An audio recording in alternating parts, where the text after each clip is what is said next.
सिंध जी सुरहान भिट शाह सां जीअं ठहे थी पिरी, सिंध भिट शाह सां जीअं ठहे थी पिरी, ऐं मौज भरियो महिराण।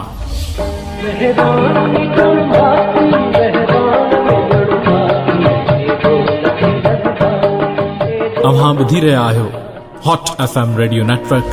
खयूं तो जो मिठा तिखा ताब करे, ऐं ही आहे हॉट FM 105 लाड़काणो।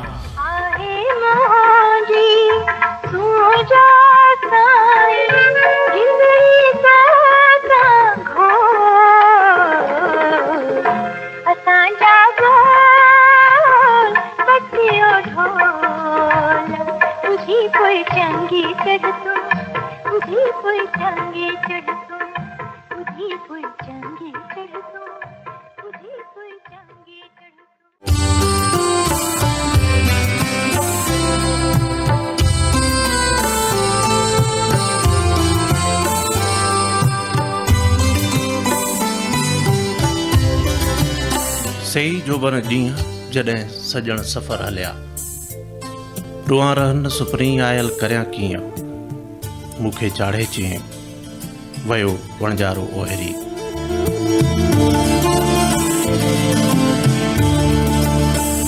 अस्सलाम वालेकुम सामिन, हार्ट FM 105 लाड़काणो ऐं हार्ट 105 लाड़काणो जे लाइव स्टूडियो मां प्रोग्राम इंडस्ट्री सां खणी अवां जी ख़िदमत में हाज़िर थियो आहे कासिम केहर। कासिम केहर अवां सभिनी समातुनि खे दिलि सां सलाम चवे थो, सलाम क़बूल पवे।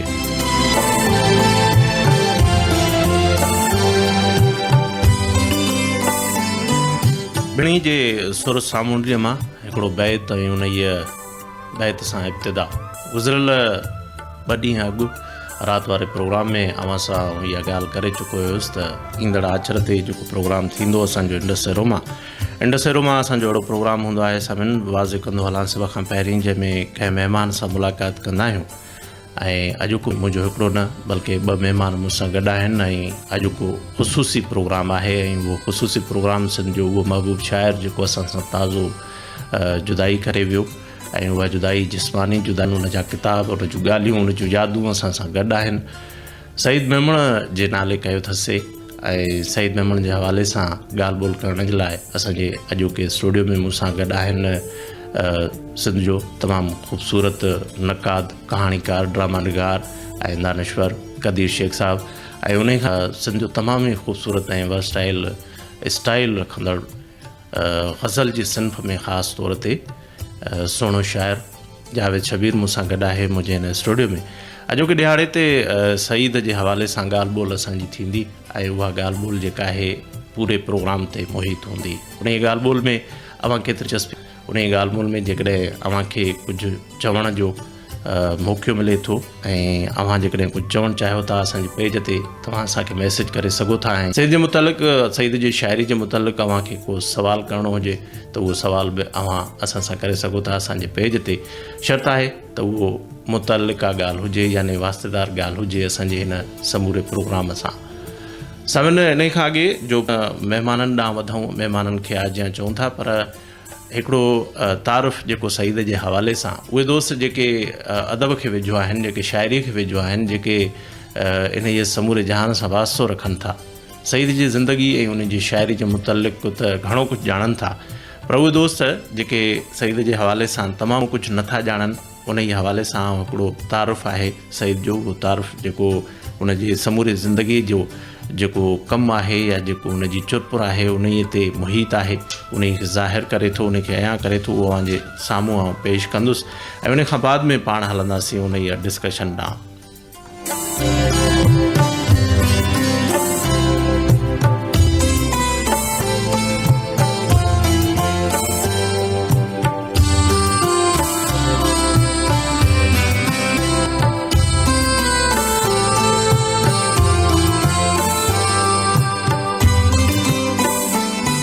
सईद मेमण सिंध जो उहो शाइर हुयो सामिन जंहिं 8 नवंबर 1968 ते लाड़काणे तालुके जे ॻोठ आकिल में मौलवी ऐं उस्ताद बशीर अहमद मेमण जे घर में जनम वरितो, पैदा थियो हुते। प्राइमरी खां 8 दर्जे ताईं हुनजी तालीम जेका आहे पंहिंजे ॻोठ में रही, यानी आकिल ॻोठ में। ऐं 9 दर्जो ऐं मैट्रिक हुनसी हायर सेकेंडरी स्कूल लाड़काणे में पढ़ाई। फर्स्ट ईयर इंटर ऐं BA गवर्नमेंट डिग्री कॉलेज लाड़काणे में हुन वरिती ऐं उनजी तालीम। ऐं सिंधी अदब में MA हुन प्राइवेट कई 1995 में शाह अब्दुल लतीफ़ यूनिवर्सिटी खैरपुर मां। ऐं हुन MA जेका कई सिंधी अदब में उहा फर्स्ट क्लास में हुई। सईद 1988 खां ज़िंदगी जे आख़िरी ॾियारे यानी 16 डिसंबर 2016 ताईं प्राइमरी उस्ताद तौरु तदरीसी ख़िदमतूं जेके आहिनि उहे सर अंजाम ॾिनियूं, छो त हुनजी ज़िंदगी जो आख़िरी ॾियारो डिसंबर थिए थो ऐं 17 डिसंबर जी शाम ते उहो असांखां मोकिलाए थो। उहो ॾियारो उनजे बेहोशीअ जे ॾियारे में शामिलु थिए थो। 16 डिसंबर ताईं हुन उस्ताद तौरु जेके आहिनि ख़िदमतूं सर अंजाम ॾिनियूं। मुलाज़मत जे दौरान PTC ऐं B.Ed हुन कई। 1989 में पंहिंजी सौट सां हुन कई, यानी अरेंज मैरिज कई ऐं हिन वक़्तु खेसि 5 नियाणियूं ऐं 2 पुटनि जी औलाद आहे, जिन में हुनजे वॾे पुट जो नालो दानिश ऐं नंढे पुट जो नालो दानियाल आहे। सईद मेमून नंढपण खां वठी शाइरीअ सां लॻाव रखंदड़ हो, यानी शग़फ़ रखंदड़ हो। ऐं 8 दर्जे जे दौरान 1980 में हुन पहिरियों हिकिड़ो नज़्म लिखियो ऐं उनजे दौरान हुन मज़हबी तालुक़ हुजण जे असर हेठि कुझु मौलूद ऐं हमदनात बि लिखिया, यानी हमदिया कलाम बि लिखिया, जिन खे आवाज़ जी सूरत में कुझु हमद ऐं नात ॻाईंदड़नि ॻायो बि आहे। ऐं जॾहिं त अदबी हुनजी ज़िंदगी जेका आहे उनजी बाक़ाइदा जेका हुन शुरूआत कई उहा 1988 में कई ऐं सिंधी अदबी संगत लाड़काणे जो बाक़ाइदा 1988 खां वठी मेंबर थियो। उन दौरान ई संदसि पहिरीं वाई हीअं जे बर में ख़ामोशी आहे इबरत मैगज़ीन में छपी ऐं सईद सिंधी अदबी संगत लाड़काणे जी समूरी उमिरि मेंबर रहियो ऐं मुख़्तलिफ़ उहिदनि ते उहिदेदार रहियो, न सिर्फ़ु मेंबर ई रहियो। शाइरीअ में संदसि इब्तिदाई रहनुमाई जेका आहे उहा ॻोठ जो उस्ताद को उन प्राइमरी में पढ़ायो ऐं प्राइमरी खां अॻिते बि पढ़ायो। उनजो शाइरीअ सां लॻाव रहंदो हो ऐं फ़ारसी ऐं सिंधी जेका शाइरी उन दौर जी उन सां उस्ताद मोहम्मद हारून बलोच उनजी कई ऐं उन खां बाद में कंबर तालके सां ताल्लुक़ रखंदड़ शाइर आतिश सिंधी उन खां रहनुमाई वरिती। सईद जेको आहे शाइरीअ में तक़रीबन सभिनी सिन्फ़ुनि में लिखियो, पर सिंधी ॿोलीअ जे मुनफ़रिद शाइर प्रभु वफ़ा जी ज़रे घटि मतरूक थियल हिकिड़ी सिन्फ़ हुई 5 कड़ा। उनखे हुन नए अंद में छंद जे बदिरां उरूज़ ते हुन लिखियो ऐं उन सिन्फ़ खे हिकु नई रहनाई ऐं सुञाणप ॾिनी। सईद जी पैरवी कंदे इहा सिन्फ़ अॼुकल्ह नौजवान शाइर पंहिंजी पसंदीदा सिन्फ़ ऐं बणिजी वई आहे ऐं लिखी वञे थी। वायुनि में बि मौज़ूआती लिहाज़ खां हाइको ऐं हमवज़न वायूं जेके आहिनि उन्हनि ते बि हुन तजुर्बा कया ऐं नज़्म में हिकु ई वक़्तु मुख़्तलिफ़ सिन्फ़ूं शामिलु करे हुन हिकिड़ो नओं ऐं अनोखो तजुर्बो बि कयो, जेको सईद जे 5 कड़नि जो किताबु छपिजी जेको 2 नंबर किताबु हुन जे शाइरी जो आयो, कारे बर में चंड, जेको सिर्फ़ु 5 कड़नि ते शामिलु हुयो। उन जी इब्तिदा में हुनजो उहो नज़्म जेको तजुर्बाती नज़्म आहे उहो हुन में शामिलु आहे, जंहिंजो उनवान आहे जीवन शाहे ऐं फ़न शाहे।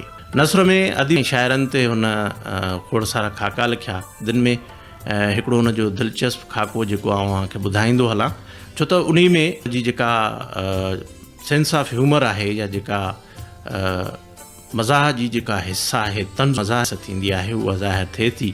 कारो कूहो जे उनवान सां हुन पंहिंजे इंतिहाई वेझे दोस्त ऐं असांजे जो की हिन प्रोग्राम में महिमान दोस्त ऐं सिंध जे तमामु ख़ूबसूरत नक़ाद कहाणीकार ऐं ड्रामा निगार कदीर शेख जे शख़्सियत ते लिखी, सिंधी ॿोलीअ जे उन जी शख़्स ते लिखी, जेको उन वक़्त जो माहवार हज़ार दास्तान मैगज़ीन में छपियो बि हुओ, जंहिंमें सईद जी मज़ाह वारी हिस जो तव्हां ई असां अंदाज़ो लॻाए सघूं था। उन खां अलावा हुन ॿियूं त शयूं घणियूं लिखियूं, पर इन्हनि 2 शयुनि जो ज़िक्र करणु ज़रूरी सम्झां थो। उस्ताद बुखारी जी शाइरीअ ते हुन हिकिड़ो तनक़ीदी मक़ालो लिखियो ऐं उन जो उनवान मूंखे यादि थो अचे, ऐं उन खां अलावा हिकिड़ी हुन पंहिंजे ज़िंदगीअ में कहाणी बि लिखी, अच्छी ऐनक वारो रंगीन माण्हू। सईद मेमून पंहिंजे ऐं ॿियनि जी शाइरीअ ते मयारी पैरोडीज़ बि लिखियूं, जेके हुन बिल्कुलु निजी ऐं ज़ाती दोस्तनि जूं जेके कचहरियूं हुयूं उन कचहरियुनि में फिलबदी पढ़ी ॿुधायूं ऐं पंहिंजे पोयनि ॾियारनि बणिजी वियल ॾींहंनि में हुनजो चवणु हो त हींअर हू पंहिंजी आत्मकथा थो लिखे ऐं हुन जी आत्मकथा जो हुन उनवान बि ॿुधायो त अणपूरियूं सारूणियूं जेके आहिनि उहा आत्मकथा लिखे पियो, जेका यकीनन अणपूरी ऐं अणछपियल सूरत जी वियो त सईद पंहिंजे वक़्त खां अॻु में 48 सालनि जी उमिरि में असांखां विछोड़ो करे वियो। सामिन हिन वक़्त ताईं सईद मेमण जा 9 शहरी मजमूआ जेके आहिनि उहे छपिजी चुका आहिनि, जिन में सभ खां पहिरियों ग़ज़लनि जो मजमूओ जेको छपियो 1998 में छपियो नेण सफ़र में। उनखां ॿियो कारेबर में चंड जंहिंजो आउं ज़िक्र करे आयुसि, 5 कड़ा ऐं हिकिड़ो तवील नज़्म आहे उन में, उहो सन 2000 में छपियो। ख्वाब चारा ग़ज़ल वायूं हाइका 64 उन्हनि ते मुश्तमिल हिकिड़ो किताबु आहे ख्वाब चारा जेको 2005 में छपियो। दर्द जूं आयतूं ग़ज़ल नज़्म आज़ाद नज़्म 5 कड़ा 2009 में इहो छपियो। ऐं असांजो इश्क अणपूर नज़्म बेत हाइका तराइल 5 कड़ा 2010 में छपियो। दिल तंबूरो जे नाले सां उनजो ग़ज़लनि ऐं सुरसुणीअ में खाते हुन ग़ज़ल लिखिया 2010 में छपियो। ऐं उनखां बाद में उनजो 7हों किताबु छपिजे थो आउं लहर समूंड जी, जेको सिर्फ़ु दोहनि ते मुश्तमिल किताबु आहे, जेको 2014 में छपियो। ऐं उनजो इंतिहाई तफ़सीली जेको मुहाग लिखियो उहो सिंध जो ख़ूबसूरत शाइर अली ज़ाहिद लिखियो। 8हों जेको किताबु आहे उहो आहे अज़ल जो आॾाणो, जेको बि हिकिड़ो मुनफ़रिद किताबु आहे। मेमण जो तवील ग़ज़ल आहे जेको डिसंबर 2015 में छपियो। ऐं उनखां बाद में मई 2016 में उनजो आख़िरी किताबु जेको छपियो हुनजे ज़िंदगीअ में उहो आला दग बरसात में हो, जेको ग़ज़लनि ते मुश्तमिल आहे। इहे सईद जा समूरा किताब, जॾहिं तक़रीबन संदसि शाइरी जा 3 किताब जेकॾहिं घटाए ॿियूं त 3 किताब ऐं हिकिड़ो नसर जो अणछपियल किताब जेके आहिनि उहे हिन वक़्त बि मौजूदु आहिनि। सईद मेमण खे संदसि तख़लीक़ी मंजता तौरु जेके एवार्ड मिलिया उन्हनि एवार्डनि जो ज़िक्र कंदा हलूं त किंजर रिसाले जी तरफ़ां उनखे किंजर शाइर एवार्ड मिलियो। ऐं सिंधी अदबी संगत मर्कज़ पारां शेख अयाज़ एवार्ड हुनखे ॾिनो वियो। ऐं सिंधी अदबी संगत शाख जामशोरे जे पारां अलन फ़क़ीर एवार्ड उनखे मिलियो। ऐं सिंधी अदबी संगत शाख महराबपुर ऐं महबूब जोखियो यादगार कमेटी पारां उस्ताद बुखारी ऐं उस्ताद महबूब जोखियो जे नाले सां हिकिड़ो एवार्ड जेको ॾिनो वियो। इहे एवार्ड जेके आहिनि उहे सिंधी अदबी संगत जे तरफ़ां सईद मेमण खे मिलिया। लाड़काणे जे हिकिड़े सक़ाफ़ती सथ जे पारां लोक फनकार एवार्ड उनखे मिलियो। ऐं ताज़ो गुज़िरियल साल यानी 2016 जे नवंबर में टिमाही सारंगा जे तरफ़ां बहितरीन शाइर जो एवार्ड मिली चुका आहे हुनखे। पर अफ़सोस जी ॻाल्हि इहा त सिंधी ॿोली जे बाअख्तियार इदारे अकेडमी अदबियात, सिंधी अदबी बोर्ड, सिंध सक़ाफ़त खाते ऐं ॿियनि सरकारी इदारनि पारां तोड़े शाह लतीफ़ या सचल सरमस्त ऐं कलंदर शहबाज़ जा जेके उर्स थियनि था या जिन खे पाण मेलो सॾींदा आहियूं, उन्हनि मेलनि जे मौक़े ते सईद मेमण जहिड़े सिंधी शाइर, सिंधी जे ख़ूबसूरत शाइर खे, नवां रुख सिंधी ॿोलीअ खे, सिंधी शाइरीअ खे ॾींदड़ शाइर खे जे समूरी शाइराणी उमिरि में आख़िरी घड़ियुनि ताईं न खेसि को एवार्ड ॾिनो वियो, न ई आख़िरी उनजे मेलनि ते जेके अदबी कॉन्फ्रेंसूं थींदियूं आहिनि, मुशाइरा थींदा आहिनि, उन्हनि में का दावत ॾिनी वई। इहे इदारा या त पंहिंजनि प्यारनि खे नवाज़नि था उन इहे महिल मौक़नि ते, या सईद जी मंजता जेका आहे उनजी शाइरी जेका आहे उहा अञा ताईं उन्हनि खे क़बूल न आहे। सिंधी महान कवि शेख अयाज़ सईद मेमण खे सिंधी नुमाइंदा शाइरनि जे गॾियल शहरी मजमूए ॾिया ॾिया लाट असां में 1930 में सिफ़े अवल जे शाइरनि में शुमारु कयो आहे। ऐं सिंध जे आला पाए जे मुहक़िक़ ऐं शाइर डॉक्टर तनवीर अब्बासीअ सईद मेमण जी शाइरी लाइ राय ॾींदे चयो हो त सईद जी शाइरी पढ़ी सिंधी शाइरी जे रोशन मुस्तक़बिल में ईमान पुख़्तो थी थो वञे। सामिन 17 डिसंबर 2016 जी सिंध जे मथां ॻोरी पयल राति जे 8:30 वॻे हिन फ़क़ीर मंश ऐं सिंध जे फितरती ॾेखनि ऐं सिंधूअ सां इश्क कंदड़ शाइर कराची जे आगा ख़ान इस्पताल में असांखां जिस्मानी तौर ते अलविदा खे कयो। ऐं हिन समूरी उमिरि जा आख़िरी थधनि साहनि ताईं कंहिंखां का शिकायत न रखी ऐं चवंदो वियो त कंहिंखां ॻोल्हियो लभान दुनिया में मुंहिंजो नालो निशान राहे छॾ। मूंसां 2 महिमान जिन जो आउं तारुफ़ मूंखे कराए चुकुसि, कदीर शेख साहब ऐं जावेद शबीर साहब। जावेद शबीर ऐं कदीर शेख साहब तव्हां दोस्तनि खे आउं भलीकार चवां थो पंहिंजे हिन स्टूडियो में। महिरबानी साईं। सभिनि ॻाल्हि खे अॻिते वधाईंदासीं सईद जी शाइरीअ सां ई। ऐं सईद जी शाइरीअ में सईद जो हिकिड़ो ख़ूबसूरत गज़ल जेको मुंहिंजे साम्हूं आहे हिन वक़्तु, छा गिलाऊं घड़ियूं कीअं गुज़ारियूं असां, छा गिलाऊं घड़ियूं कीअं गुज़ारियूं असां, रोशनियूं केतिरियूं ॾिस उभारियूं असां, इश्क मोहन दड़े जी लिखत जियां रहियो, इश्क मोहन दड़े जी लिखत जियां रहियो, दिलि पसियूं मुहबत रारियूं असां, ओलिया ही त जेकर कुल्हनि ते हुजनि, छो कबूतर वणनि ते उॾारियूं असां, कंहिंजा नौकर त न आहियूं झंडो छो खणूं, कंहिंजा नौकर त न आहियूं झंडो छो खणूं, दिल कलम खणो कला खे संवारियूं जे पिरीअं हूनियूं निम हेठां लिकी से चुमियूं हल ख़िज़ा में संभारियूं असां। अॼु सफ़ा ॿार थी पई आहे दिल्ली सईद ज़िद कई त लॻड़ियूं उॾारियूं असां। छा गिलाऊं घड़ियूं कीअं गुज़ारियूं असां, रोशनियूं केतिरियूं ॾिसबो उभारियूं असां। इन ई ख़ूबसूरत ख़्याल सां कंदासीं ऐं तव्हां ॿिन्ही दोस्तनि खे आजियां कंदे ऐं अॻिते वधंदुसि सईद जे हवाले सां। सईद जी शाइरी, सईद जी समूरी ज़िंदगी शाइरी जे हवाले सां एज़ अ पोइट उन ई हवाले करे त कदी साहिबु सभ खां पहिरियों मुंहिंजो सुवालु तव्हां खां हूंदो त तव्हां इन समूरे सईद जे सफ़र खे कीअं ॾिसो था, किथां खां शुरूआत कंदव तव्हां ॻाल्हि जी? हाणे असां सईद मेमण सां जेको ज़िंदगीअ जा समूरा ॾुख सुख गॾु गुज़ारियासीं, क़रीबन मूंखे जेको महसूसु थिए थो त 30 सालनि जी रख ते रही सईद सां गॾु रहंदे सदाई महसूसु कंदो रहियुसि त सईद मुंड खां हिकिड़ो ख़ामोश पसंदि मिज़ाज रखंदड़ हुयो। तंहिं करे हू चाहे पियो त पंहिंजे अंदरि जेको जज़ब थियल ख़ामोशीअ खे आवाज़ु ॾिजे, ॿियनि सां न सही पंहिंजे पाण सां जे ज़रिए ॻाल्हायां, ऐं हिन पंहिंजो पाण सां ॻाल्हायो आहे जेका शाइरी बणिजी पई। पोइ पाण उन कॾहिं रुखो ॻाल्हायो, कॾहिं नफ़ीस, कॾहिं तुज़ ऐं कॾहिं बेनियाज़ थी ॻाल्हायो, जेके लफ़्ज़ गिनायत जो रूप बणिजी पिया। तव्हांजो चवण जो मतिलबु इहो आहे त सईद जी शाइरी समूरी जेका आहे उन ई मां तव्हांखे जेको अंदाज़ो थियो त उहा हुनजी ख़ुदि कलामी आहे, जेको हुन पंहिंजे अंदर में पाण सां ॻाल्हायो आहे। हा, घणे क़दुरु ईअं थियो आहे त हुनजो जेको जंहिं किताब में मुंहिंजो बि हिकिड़ो नसरी टुकड़ो या तासुर लिखियलु हो अज़ल जो आॾाणो, उहो त क़रीब मां महसूसु कंदो आहियां त समूरो ख़ुदि कलामी आहे। पाण जेके तजुर्बा ज़िंदगीअ जा कया, जेके ज़माने जा तजुर्बा कया, जेके आस पास जे ज़िंदगियुनि जूं कैफ़ियतूं ऐं मुशाहिदा महसूसु कया, हुनखे शाइरीअ में आंदो आहे। ऐं मजमूई तौर हुन जे शाइरीअ जा जेके पासा घणा रहिया उहे संदसि गुज़ारियल ज़िंदगीअ जो ई असरु हुया। याने हुन असांखे महसूसु करायो त हूअं बि ॾिसजे त हू ॻोठ में बि घटि ॻाल्हायो हो, अकेलाई पसंदि, सियासी हलचल खां बि अलॻि, नस्ली वहिंवारनि खे पाण ते को बि दुनियादारीअ वारो भार न विझण वारो, ॻोठाणी रीतुनि खां बि मूंखे पासीरो लॻंदो, ॻोठनि जे हजूमनि में बि न वठंदो, एसि ताईं जो ॻोठ में प्यार खां बि लातालुक रहियो। बसि हिन ख़ामोशीअ सां फितरी तकलीफ़कारनि जीअं रुॻो चितायो माण्हुनि खे, माण्हुनि जे वहिंवार खे, माण्हुनि जे मशगूलियुनि खे, ईअं चिताईंदे तस्वुर ठाहिण में गरक रहियो। ऐं उन जे तस्वुरनि मां तशबीहूं ठहंदियूं रहियूं, जेके तस्वुर ऐं तशबीहूं मिली शाइरी बणियूं ऐं तालुक में रही फितरत, सिंधु दरिया ऐं माहौल जी रंगीनी।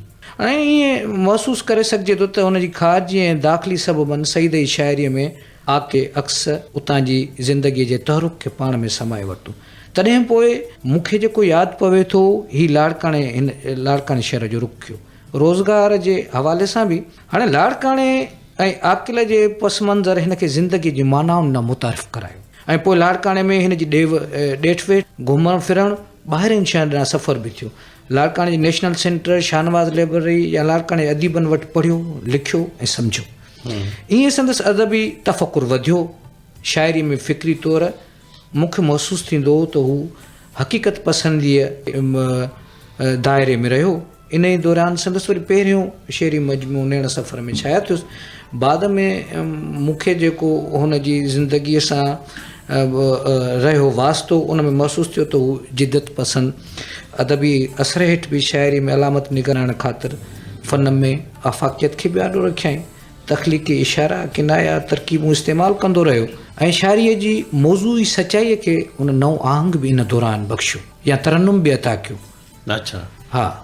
बाद में हू मुशाइरा पढ़णु लॻो, कंहिं मुशाइरे दौरान मोहबत जे दाम में बि आयो ऐं तलाशी वरिताईं। पोइ वरी शेरी लिसानियात जी गहराई, शाइराणी जमालियात, अदब जी मौज़ूआती दुनिया ऐं घण रुखा हवाला, ईअं सईद ठहियो ऐं ताईं पूरो शाइराणो पद। सईद जी शाइरी ॾांहुं संजीदगीअ सां रुजू थियण वारो इहो अरसो जेको हुन मूंसां गुज़रियो, हुनजो तक़रीबन 30-35 सालनि वारो, जंहिंमें सभु दोस्त बि रहिया, उहा हुनजे उॾाम जो अरसो हुयो। तॾहिं पोइ संदसि सोच में आलमगीरत सुजागीअ जा ख्वाब बि आया, इंसानी हमदर्दीअ वारो दर्द ऐं अदब जा आलमी क़दुर बि आयसि। सोचणु लॻो त असांखे अदब में रही करे कहिड़नि क़दरुनि जी निमाइदगी करणु घुरिजे। तॾहिं सईद महसूसु कंदो हो त अदम खे दरियाफ़्त करण जो हिकिड़ो मज़हर आहे।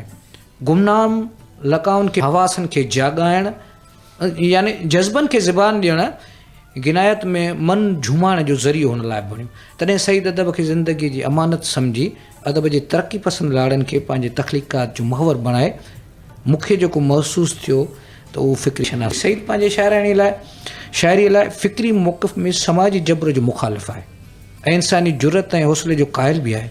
मतिलबु हिकिड़ो आज़ादी पसंदि ख़्यालु अपनाईंदड़ शाइर आहे जंहिंखे कंहिं घुट ॿूसट वारे समाजी सिरिश्ते में पाण खे ठहकाए हलण में तकलीफ़ जो अहसासु थींदो आहे।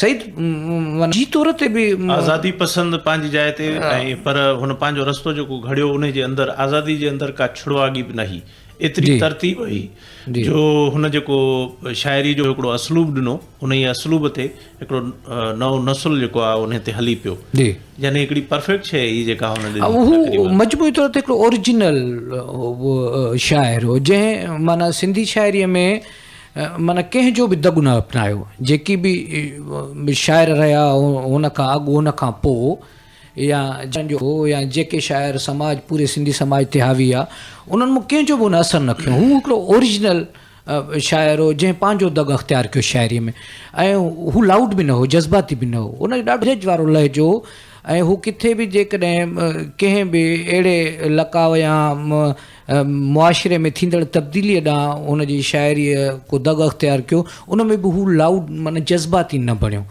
त हुनजो हिकिड़ो पंहिंजी पिच हुई शाइरी करण जी, जो थाट जेको हुयो उहो थाट बि अहिड़ो निरालो हो जंहिंखे असां चई सघूं था त हुन ओरिजिनल अंदाज़ में पंहिंजी पोइट्री अख़्तियार कई। उन्हनि जा फेबल्स ॾाढा अजीब हुया शाइरी में, यानी हू हुन पंहिंजे ॻोठ जा पेचरा, पंहिंजे घर जूं भितियूं, पंहिंजे ॾीए रखण जा जारा ऐं हवाऊं, उस, निम जो वणु, कबूतर, पंहिंजे बचपन जूं यादूं, हुन साकिन शयुनि खे पंहिंजी शाइरी ज़रिए जेको ज़बान अता कई उहा हिकिड़ी लाजवाब शाइराणो हुस्न हो, जमालियाती हुस्न हो। माना ईअं चई सघिजे थो त हुन हिकिड़ो नओं सिंधी शाइरी खे आहंग ॾिनो आहे जेको अॻु में कंहिं वटि घटि नज़र अचे थो।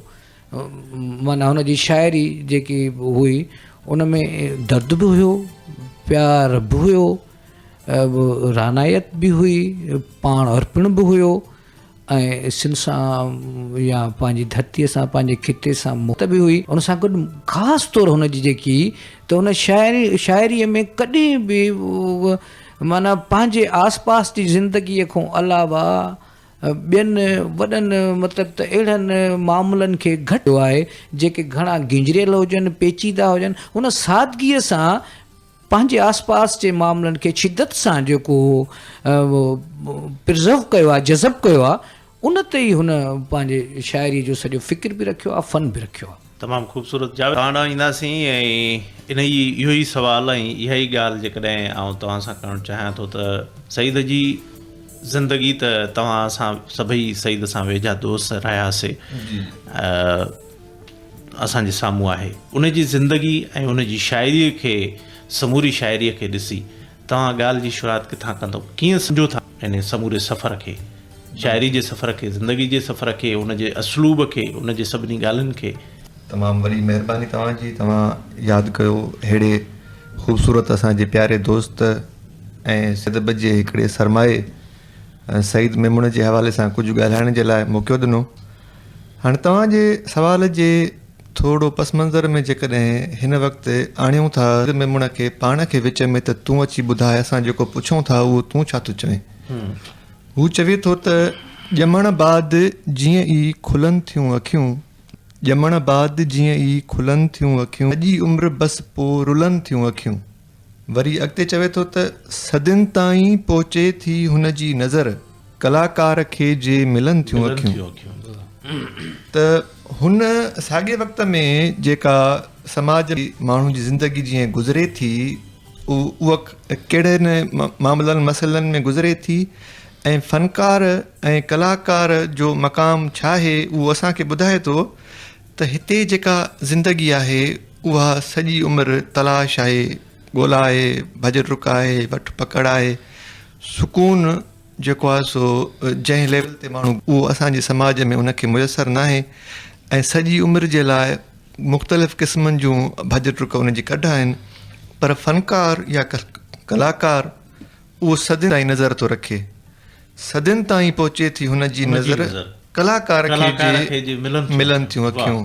त सईद मेमून उहो कलाकार हुयो आहे जंहिं सदियुनि ताईं ॾिठो आहे, हुन मिलियूं ऐं उन अखियुनि सां उन भरपूर ॾिठो ऐं जेको ॾिठो उनखे वजूद जी समूरनि सचाइनि सां ऐं फ़न जे तमामु लवाज़मात सां गॾु पंहिंजे शेरी मजमूअनि में असांखे ॾेई वियो। ऐं असां ॾिसो सईद मेमून जो जेको वॾो कंट्रीब्यूशन आहे मुंहिंजी नज़र में उहो आहे ॿिनि टिनि मुख़्तलिफ़ पहलुअनि सां। सभ खां वॾो जेको पहलू आहे उहो आहे उनजे किरदार जो। अॼोके समाज में किरदार साज़ी तमामु हिकिड़ो वॾो मसइलो ऐं मामिलो आहे ऐं असांजा फ़नकार शाइर अदीब मुख़्तलिफ़ मामलनि ते पंहिंजे किरदार जे हवाले सां असांजे अॻियां आङुरियुनि जो असांजी उभियुनि आङुरियुनि जो निशानो आहिनि त उहे सभु कुझु हूंदे बि पंहिंजे किरदार में पस्त आहिनि।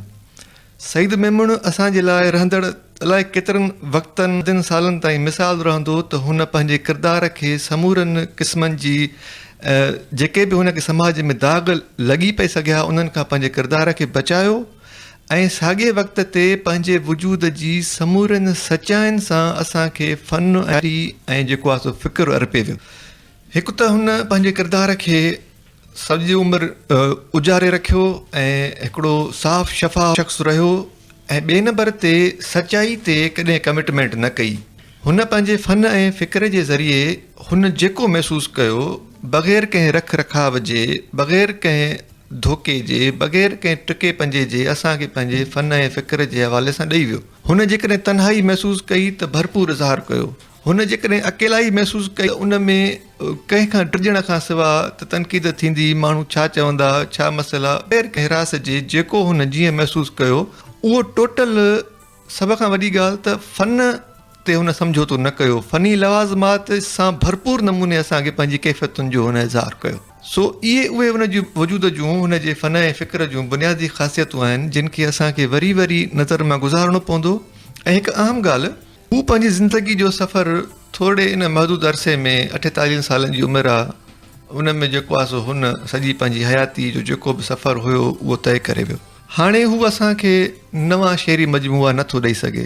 हाणे जेको हुनखे लिखिणो हुयो, हाणे इहो सॼो जो सॼो भार असांजे मथां आहे, पढ़ियल लिखियल तबिके जे मथां आहे त असां हुन जी महिनतुनि जो जेका क़दुरदानी जेका थियणु घुरिजे, जंहिंजी हुनखे ज़िंदगी में ओतिरी मोट मिली बि या न बि मिली, पर हू जंहिं पद जो हिकिड़ो लाइक़ु हुयो असांखे तव्हांखे गॾिजी सॼी हिकिड़ी अवध ताईं उन जी जेके महिनतूं आहिनि उहे पहुचाइणियूं आहिनि। बग़ैर जेको आहे सो असांखे पंहिंजी जेके बि हिकिड़ियूं थी सघनि थियूं लालचूं या पंहिंजा मफ़ाद उन्हनि खां हटी करे हू जंहिं मोहबत जे लाइक़ु हुनखे ज़िंदगी में मिली, पर हाणे असांखे अञा उन खां वधीक हुनखे ॻोल्हे डिस्कवर करे ऐं माण्हुनि दोस्तनि जे अॻियां आणणो आहे त हू कहिड़ी वॾी शख़्सियत हुयो ऐं हुनजो फ़न केतिरी दुनिया लेवल ते केतिरे मक़ाम जो हुयो जेको असांखे पहुचाइणो आहे ऐं रोशनास कराइणो आहे हुनखे। कॾहिं साईं तव्हां ॾांहुं ईंदुसि सईद जी जेका शाइरी आहे उन इहा शाइरी जे अंदरि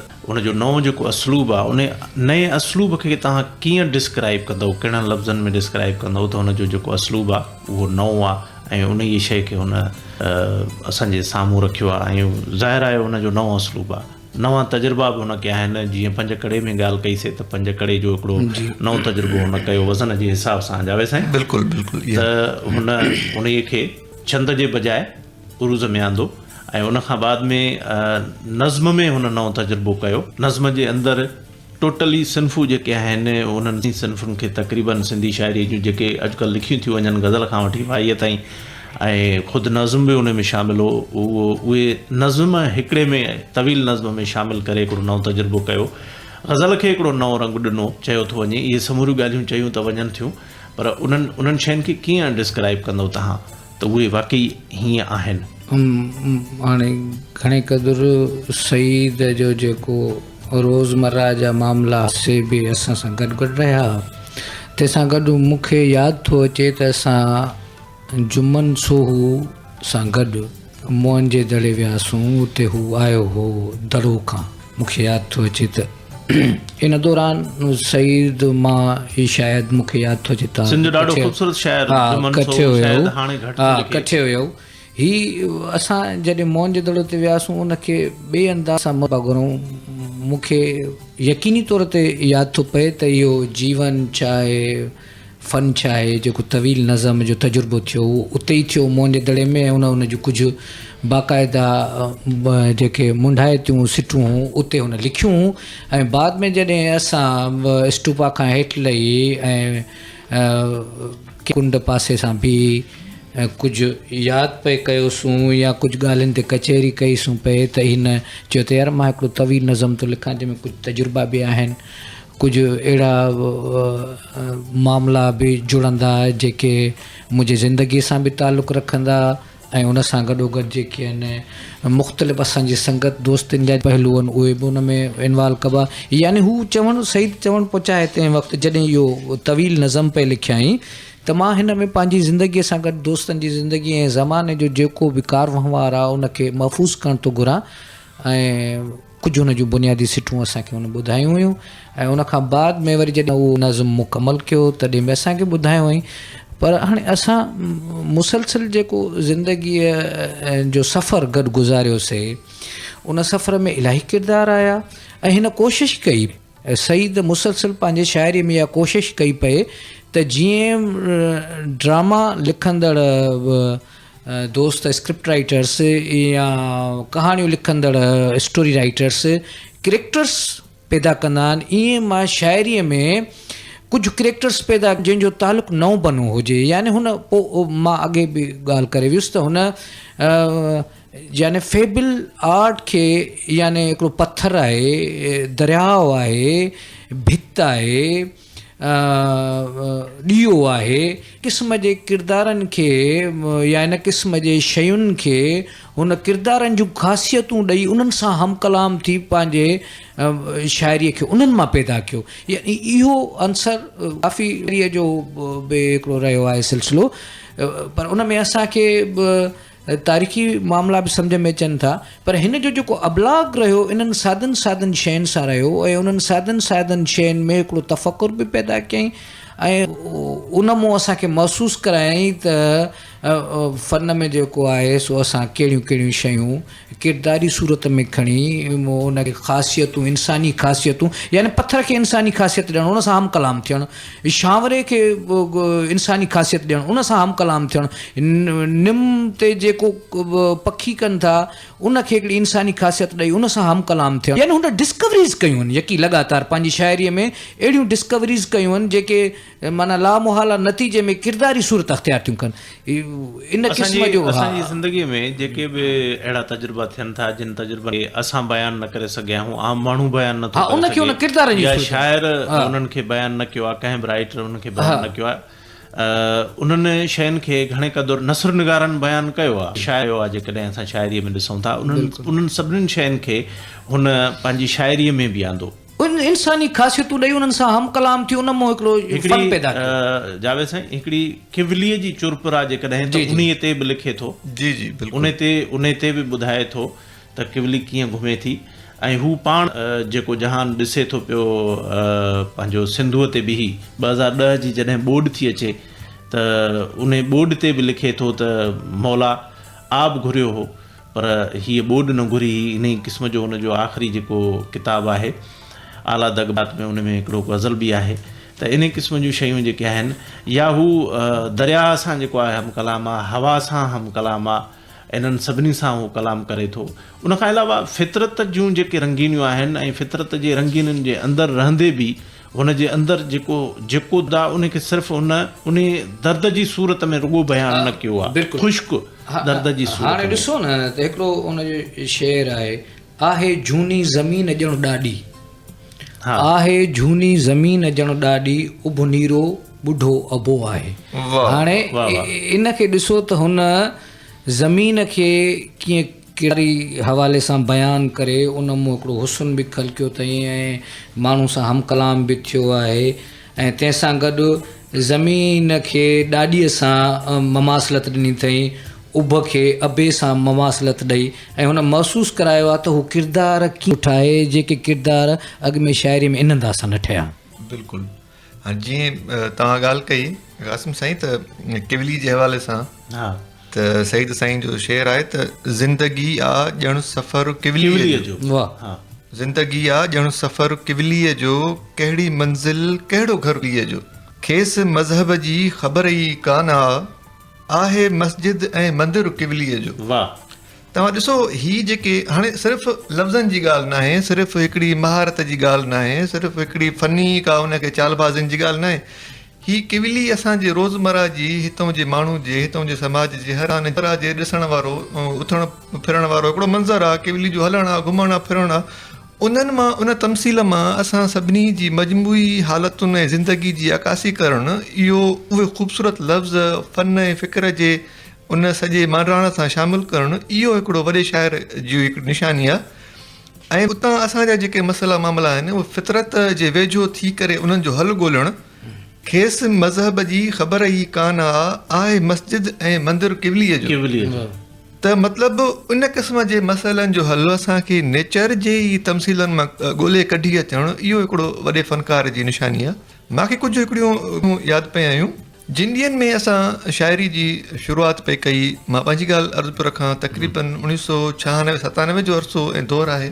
हा, त उन वक़्त में तक़रीबन ईअं तव्हां सम्झो त थोरा घणा जेके शाइरीअ जा किताब असां पढ़ियासीं, सईद मेमण उन वक़्त में हिकिड़ो इस्टेब्लिश शाइर तौरु हिकिड़ो सिंध में असांजे अॻियां मौजूदु। ॾिया ॾिया लाट असां किताब अची चुको हो, जिन में सिंध जा मुख्य हिकिड़ा नौजवान शाइर हुया, जिन ते शेख अयाज़ जो मुहाग लिखियलु हो, भरपूर मुहाग लिखियलु हो। असांजे लाइ सईद मेमण उन वक़्तु ई हिकिड़ो तमामु मथां ई लेवल जो हिकिड़ो शाइर हुयो। पोइ उहे वेझड़ायूं थियूं, उहे मुलाक़ातूं थियूं, उहो ॾिठोसीं कयोसीं त हुन में जेका निमाणप जेका हिकिड़ी इन मक़ाम मंज़िल ते अचण खां पोइ बि नए नौजवान फ़नकार या शाइर जे लाइ जेको उत्साह ॾियण जो जेको हुनजो अंदाज़, गॾु मेल जोल एतिरो हिकु वेझो थी वञण जो ख़बर ई न पए त केतिरो टाइम या ही नंढो वॾाई या उमिरि जो फ़र्क़ु आहे। सही। सो उहे उन जूं वजूद जूं ख़ासियतूं हुयूं जेके मथीं लेवल में न थींदियूं आहिनि, पर हुन पंहिंजो पाण खे कॾहिं बि इन्हनि रोशनियुनि में इन्हनि जेको आहे सो स्टेजुनि जी कढ विञायो न, हुन कॾहिं तसवुर ई न कयो इन शइ जो।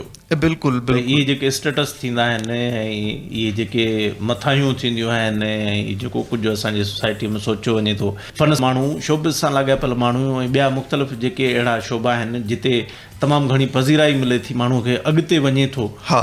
ऐं उन वटि हिकिड़ी वॾाई पैदा थिए थी। बिल्कुलु। हठ वॾाई, हा, हठ ऐं वॾाई। असुल में कासिम साहिब विच में इन में मुदाख़लत या थोरो असल में हू जेको नकुली क़िस्म जो ग्लैमर शहरनि पैदा थींदो आहे न, उन में हुन जो माना उन कल्चर में हू पाण खे फिट न कंदो। हू सादा तबियत माण्हू, सची तबियत माण्हू, हा, ईअं बि न आहे त उन में फिट न थी सघियो, बल्कि उहा शइ हुनखे पसंदि उनजो हिसो बणजणु न घुरंदो, छो त हुनखे लॻंदी हुई मख़सूस अंदाज़ सां लॻंदो त हीउ सॼो जहान जेको ग्लैमर जो आहे या शहरनि जो जेको हावी कल्चर आहे सचाई जी बुनियाद ते क़ाइमु न आहे थियल। इन करे हुनजो हिकिड़ो मूंखे शेर ज़हन ते फिरी थो अचे, गज़ल जो हिकिड़ो हिसो आहे। हुन ॻाल्हि कई आहे, पंहिंजो इज़हार कयो आहे, दिलि जो इज़हार कयो आहे त रोशनियुनि जो शहर ग्लैमर आहे, रोशनियुनि जो शहर ग्लैमर आहे, ॻोठ जो हुस्न ई सचो आहे। जॾहिं हुन ॾिठो, महसूसु कयो, पंहिंजे इज़हार कयो आहे उन पंहिंजी शइ जेको उन कल्चर में पाण खे ढाले न सघियो आहे या उन कल्चर जी उनखे रद्द कयो आहे कल्चर खे, त उन महसूसात तां हुनजो इहो शेर ठकी थो अचे। यानी त हुन हिकिड़ो महसूसु करायो आहे त ज़माने में जेके था ठहनि था उहे हयातीअ जी नुमाइंदगी कीअं था करे सघनि।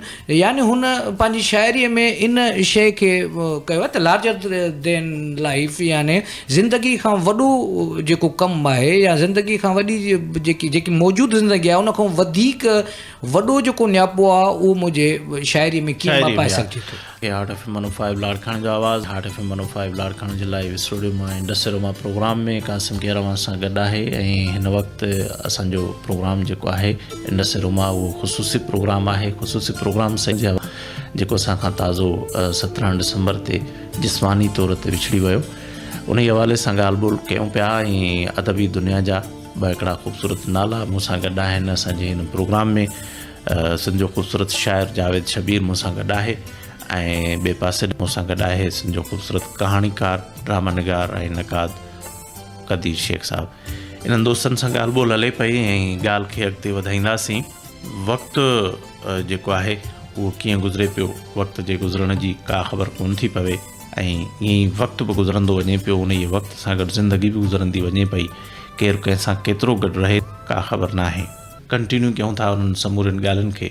जावेद साईं, तव्हां जे उन्हनि ॿिनि किताबनि मां हिकिड़े किताब जो जेको आहे उहो तारीफ़ जेको लिखियो, महाग जेको लिखियो, उहो सईद लिखियो जी जी, ऐं सईद जो हिकिड़ो किताबु ख्वाब चारा, उन ई किताब जो महाग तव्हां लिखियो। जी जी, बिल्कुलु हिकिड़ी कॉम्बिनेशन ॼण जुड़ी। बिल्कुलु सही था चओ। हाणे छा आहे त ॿिन्ही हवालनि सां इहे ॿई ॻाल्हियूं मुंहिंजे लाइ एज़ हिकु त जिन ॾींहंनि में असां शाइरी शुरूआति कई 97 98 ऐं पोइ असां मुसलसिल सालनि जा साल सईद मेमून सां तक़रीबन रोज़ु मिलण वारो, तव्हां असांजूं कचहरियूं रहंदियूं, कंहिं न कंहिं बहाने कंहिं पार्क में कंहिं होटल ते असां मिलंदा हुआसीं। पोइ इहे ई अदब जूं ॻाल्हियूं, इहे ई शाइर, पोइ उन मां हुन जो उत्साह ॾियणु ऐं असांजो उतां सिखणु ऐं इहे मुख़्तलिफ़ मामला गॾु हलिया। पोइ उन्हनि ॾींहंनि में जॾहिं शौक़ु थियो त मां किताबु छपायां त पोइ उनजो कमु अॻिते हलियो। रूप बि माया प्रीत बि माया जे नाले सां किताबु छपाइण जो इरादो थियो त सईद में हक़ीक़त मुंहिंजी दिली तर्जुमानी कंदे इहो चयो त इन किताब जो मुहाग जेको आहे मां लिखंदुसि। ऐं यकीनन असांजे उन वक़्त जे हल्के में इहो हिकिड़ो जेको असां वटि सॼी सिंध में ॼातल सुञातल दोस्त ऐं इन फील्ड जो लाॻापियल माण्हू, ऐं उहो पाण इहो चए पियो, यकीनन इहो मुंहिंजी दिलि जी तर्जुमानी ऐं मुंहिंजे लाइ हिकिड़ो एज़ाज़ु रहियो। ऐं हुन लिखियो ऐं भरपूर ऐं पंहिंजी मुहब सां। पोइ ज़ाहिर आहे त उहो वक़्तु असांजी शाइरी जी शुरूआति आहे, हलणु आहे, नओं टाइम आहे, अञा घणो सफ़र अॻिते आहे, पर उन बावजूद बि जेके हुन महसूसात या जेके हुन शयूं ॾिठियूं, पोइ उन्हनि मां लिखण खां पोइ जेको मुहाग हुन छपायोसीं किताब में, पोइ उहो सॼी उमिरि जे लाइ हिकिड़ो उत्साह जो सबबु रहियो ऐं ईअं शाइरी जो सफ़र हलंदो रहियो। पोइ ईअं ई जॾहिं 3-4 सालनि खां पोइ सईद मेमून जो टियों किताबु ख्वाब चारा जे नाले सां आयो पए, त हुननि ॾींहंनि में हुन वरी जेको आहे सो इहा ई पंहिंजी अंदर जी ख़्वाहिश जो इज़हार कयो त हिन किताब जो मुहाग तूं लिख।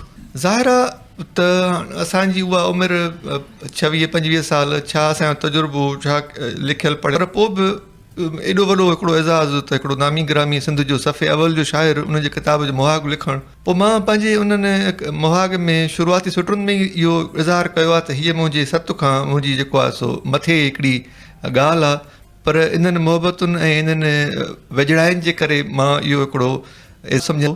पोइ जेके मूं 2 अखर लिखिया, इहा उनजी हिकिड़ी महानता हुई जो उन जेको मां लिखियो, जेको महसूसु कयो, उनजी कट सट खां सवाइ ऐं कंहिं ख़्वाहिश, कंहिं घटि वधि जे वाधारे जी ख़्वाहिश खां सवाइ हुन जीअं जो तीअं छपरायो। ऐं सो ईअं इहे उनजी शख़्सियत, उहे पासा जेके हिकिड़े कंहिं माण्हूअ खे वॾे पद ते विहारनि था, बीहारनि था हुनजी, न त तव्हांखे ख़बर आहे त कहिड़े नमूने लिखणियूं ऐं मुहाग लिखाया वञनि था।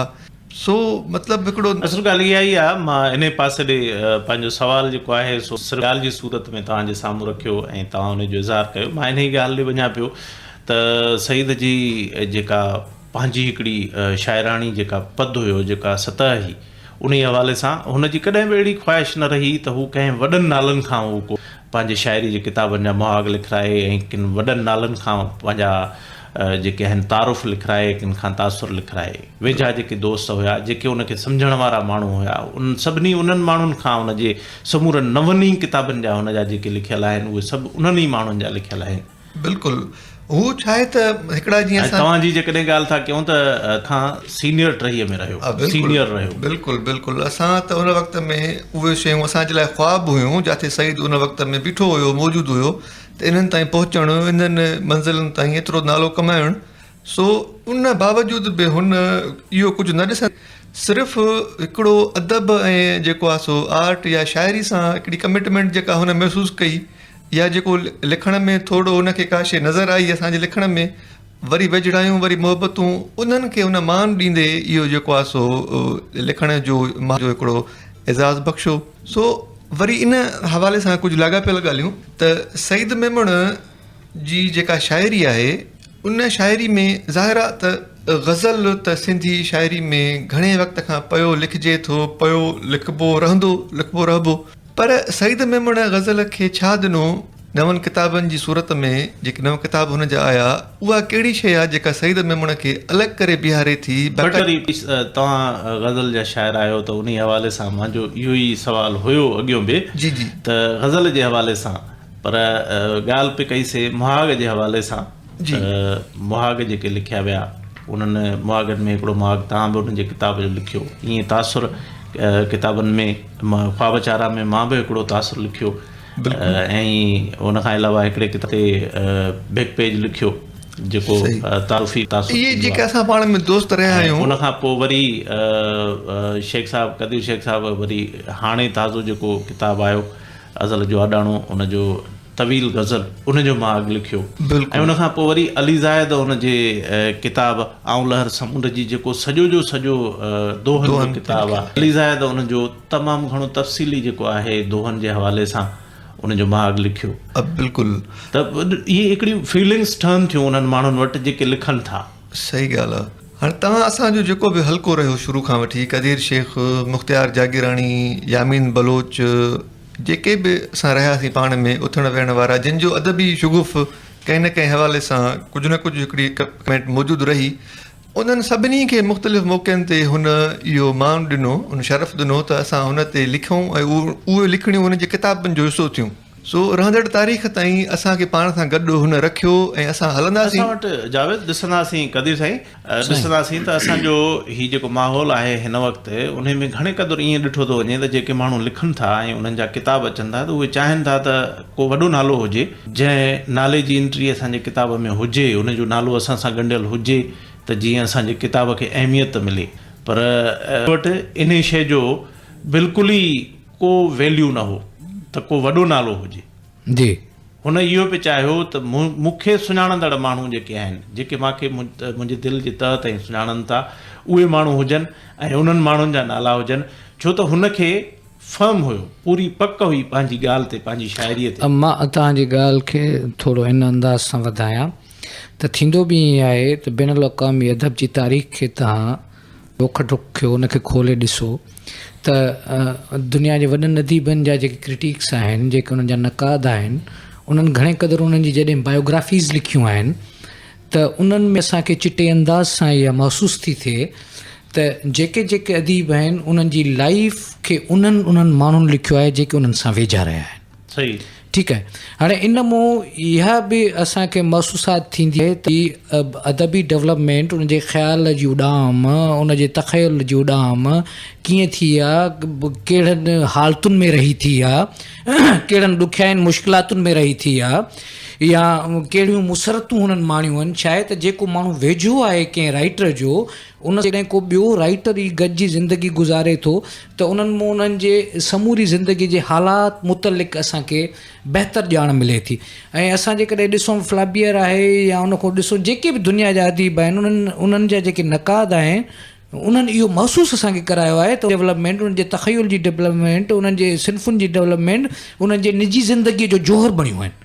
हाणे असां निजी ज़िंदगी, कंहिं राइटर जे निजी ज़िंदगी जो जोहर ज़ाहिर आहे त उनजो को वेझो दोस्त ई महसूसु कराए सघे थो। तंहिं करे इन करे सईद समझदार माण्हू हो, तोड़े जो हिकिड़ो सादा ज़िंदगी पसंदि माण्हू हो ऐं उन ज़िंदगीअ जे घणे कार वहिंवार में न बि गुज़ारियो हो, बाक़ी सोसाइटीज़ जे उथवेह में न रहियो हो, पर पोइ बि उनखे इहा सुध बुध हुई, इहा सूझबूझ हुई त हुन तो मूंखे कोई महसूसु करे, मूंखे कोई परखे सघे थो, मुंहिंजे आर्ट जी कोई आगाही ॾियारे सघे थो, मुंहिंजे दानिश ऐं मुंहिंजे शऊर खे कोई दग लाए सघे थो, त उहे मुंहिंजा दोस्त आहिनि। जी जावेद ॻाल्हि कई त असां जेको वेझो हल्को हुयासीं, असां हिक ॿिए जा जेके सदाईं 8 कलाक 5 कलाक हिक ॿिए सां गॾु रहंदड़ हुया, तिन महसूसु पिए कयो त हिन जो फलाणो शेर जेको आहे, फलाणी सिन्फ़ में जेको हिन ग़ज़ल जो बंदि लिखियो आहे, उहो कहिड़ियुनि हालतुनि खां मुतासिर थी लिखियो आहे, कहिड़नि मुशाहिदनि खां मुतासिर थी लिखियो आहे।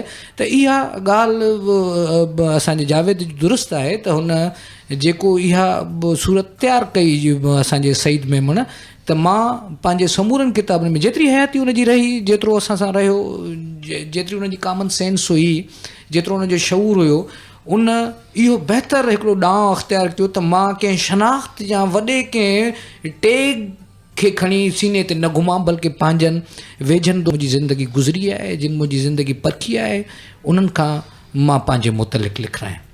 त इहो इन जो हिकिड़ो ईअं सम्झो त हिकिड़ो तमामु वॾी हिकिड़ी पंहिंजी ज़िंदगी मुतलिक़ अॻकथी हुई जेका हुन असांजी किताबनि जे महागनि मां तासुर मां महसूसु कराई आहे। इहा ख़ुदि हिकिड़ी नई ॻाल्हि आहे। जी जी बिल्कुलु। जेका असांजे जेको नओं नसुल लिखे थो, सईद खां बाद में जेको सॼो नओं नसुल आयो आहे हिन महिल ताईं, जेको उनखे हिकिड़ो दॻु बि ॾियो, उनजे लाइ इहो बि हिकिड़ो दॻु आहे। बिल्कुलु। सिर्फ़ु शाइरीअ में नवां असलूब जेके आहिनि उहे न, बल्कि इहो बि हिकिड़ो नओं दॻु आहे त तव्हां हिक ॿिए सां जेके हिक ॿिए खे वधीक वेझो सुञाणो था, तव्हां हिक ॿिए खे वधीक वेझो सुञाणो था, शाइरी जे हवाले सां बि हिक ॿिए खे वधीक सुञाणो था, तव्हां हिक ॿिए ते लिखो ऐं हिक ॿिए जे लाइ ॻाल्हायो।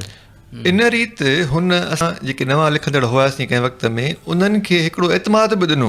असां इन एतमाद सां हिकिड़ो जेको आहे सो अलाए केतिरनि किताबनि जो साहिब किताब शाइर आहे, उनजे मथां लिखूं था, इन जे लाइ वॾो हिकिड़ो एतमाद ऐं इहे सभु शयूं घुरिबल आहिनि जेके हुन असां में पैदा कयूं। ऐं इहो उनजूं हिकिड़ियूं अण ॿुधायल कारनामा आहिनि त हुन नवनि लिखंदड़नि में केतिरियूं दरियाफ़्तूं कयूं ऐं उन्हनि खे अॻिते ओसर में मदद कई।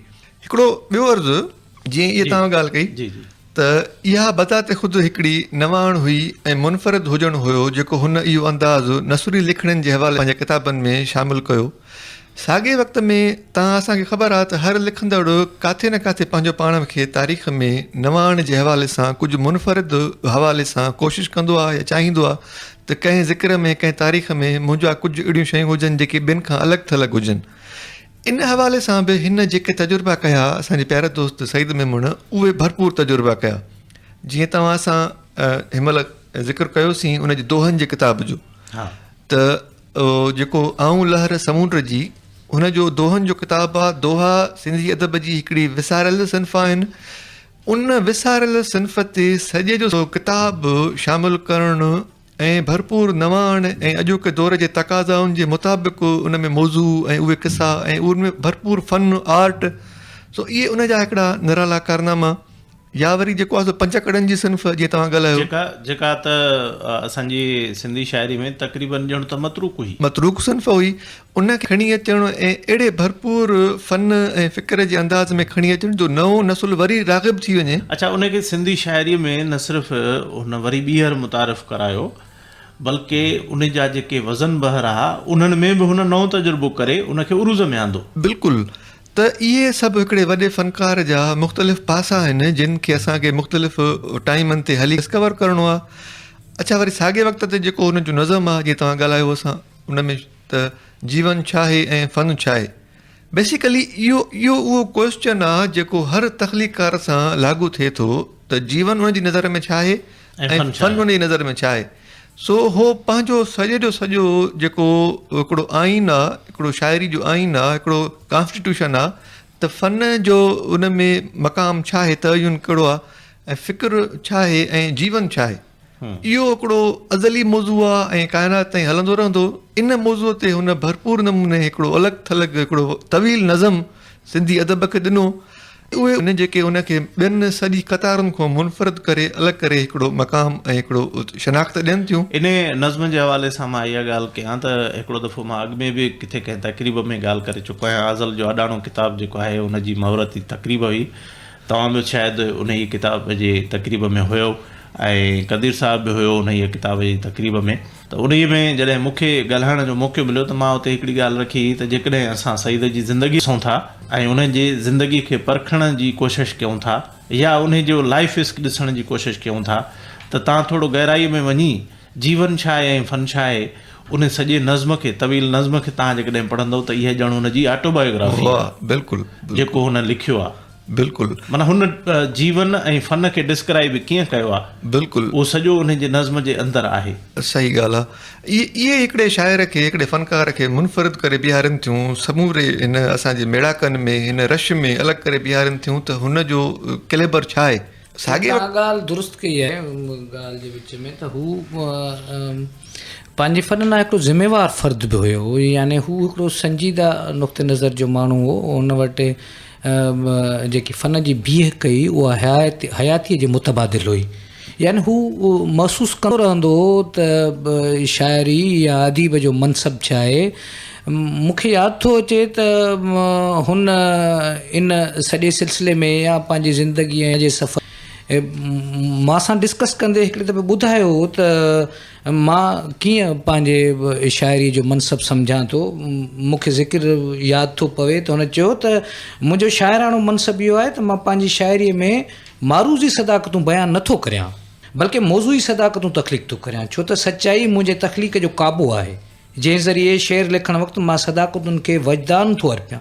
मां नथो सम्झां त हक़ीक़त ऐं रूमानियत, फ़िक्र ऐं तसवुर, तजुर्बो ऐं तज्ज़ियो, इदराक ऐं फ़हम ऐं वाक़ियो ऐं तख़युल कंहिं बि शेर में पंहिंजी रंगीनी मिलण खां पोइ मूं लाइ ज़मानवी हक़ीक़त थींदो आहे। हू चवे पियो सईद मन चवंदो अॻिते हिनखे वधाईंदो आयो त हक़ीक़त जीअं आहे तीअं पेश नथो करियां मां पंहिंजे फ़न में, बल्कि हक़ीक़त जे अंदरि पंहिंजी बसीरत, पंहिंजो आदर्श, पंहिंजी यगानगियत भरे शेर तख़लीक़ थो करियां। अॻिते हू मतिलबु मूंसां ॻाल्हाईंदे ॻाल्हाईंदे इहो बि चयो त मां कंहिं कैमरामैन जीअं साम्हूं वारे मंज़र लकाव खे जामिद हक़ीक़त जे ज़मरे में ॾिसी वेही नथो रहां, बल्कि मां उहो चए थो त मां रियलिटीअ मां पंहिंजे अंदरि मौजूदु हिसी सचाईअ खे तलाशां, पंहिंजो शाइराणो मनसब मुनकशिब करे यानी आसूदगी माणियां थो। हू चवंदो त मां भायां थो त अदब शाइरी रुगो ज़िंदगीअ जो आईनो न आहे।